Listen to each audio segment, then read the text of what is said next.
এবার আইপিএলে কেকেআর ঘটার এমন কাণ্ড যা এখনো আর কোনো দলে নেই।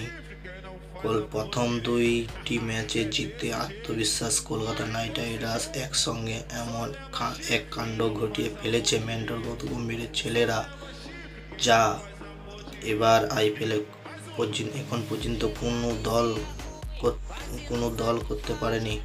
যে দলটা বিগত কয়েক বছরে ধুঁকছিল, গৌতম গম্ভীর মেন্টর হয়ে আসতেই পুরো চিত্রটাই বদলে গিয়েছে। আইপিএল 2024-এ কেকেআরের অন্যান্য বারের থেকেও অনেক আলাদা বলে মনে করছে ক্রিকেট বিশ্বরা। প্রথম দুটি ম্যাচে জিতে আত্মবিশ্বাস কলকাতা নাইট রাইডার্স একসঙ্গে এমন এক কাণ্ড ঘটিয়ে ফেলেছে মেন্টর গৌতম গম্ভীরের ছেলেরা, যা এবারের আইপিএলে এখনো পর্যন্ত কোনো দল করতে পারেনি। ঘরের মাঠে সানরাইজার্স হায়দ্রাবাদের বিরুদ্ধে দুর্দান্ত জয় দিয়ে আইপিএল 2024 অভিযান শুরু করে নাইটরা। এরপর অন্যান্যের ম্যাচে আরসিবিকে কার্যত একতরফা ম্যাচে উড়িয়ে দিয়ে জয় পেয়েছে কেকেআর। 22শে মার্চ তারিখ সিএসকে বনাম আরসিবির ম্যাচ দিয়ে শুরু হয়েছিল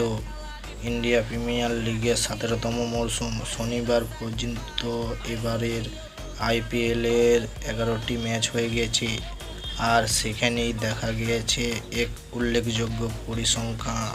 30শে মার্চ শনিবার পর্যন্ত আইপিএলে যে কটি ম্যাচ হয়েছে তাতে একটি মাত্র ম্যাচ বাদে প্রত্যেক খেলায় হোম টিম জিতেছে।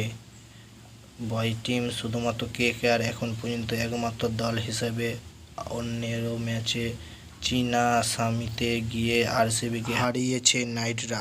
হ্যাঁ বন্ধুরা, আগামীকাল আছে KKR Knight Riders versus Delhi ক্যাপিটালসের বিরুদ্ধে। কালকে ম্যাচ খেলবে কলকাতা নাইট রাইডার্স। আমরা কি মনে হচ্ছে কালকে কি 3 নম্বর ম্যাচটা জিততে পারবে কেকেআর? যদি কেকেআরের ফ্যান হও তাহলে অবশ্যই কমেন্ট বক্সে লিখে জানাবে কেকেআর কালকে এই ম্যাচটা জিততে পারবে কি না। আর ভিডিওটা এখানে পর্যন্তই। কেকেআরের যদি বড় ফ্যান হয়ে থাকো, পরবর্তী ভিডিও যদি দেখতে চাও তাহলে কমেন্টে লাইক সাবস্ক্রাইব করবে, পাশে থাকবে। ওকে, বাই।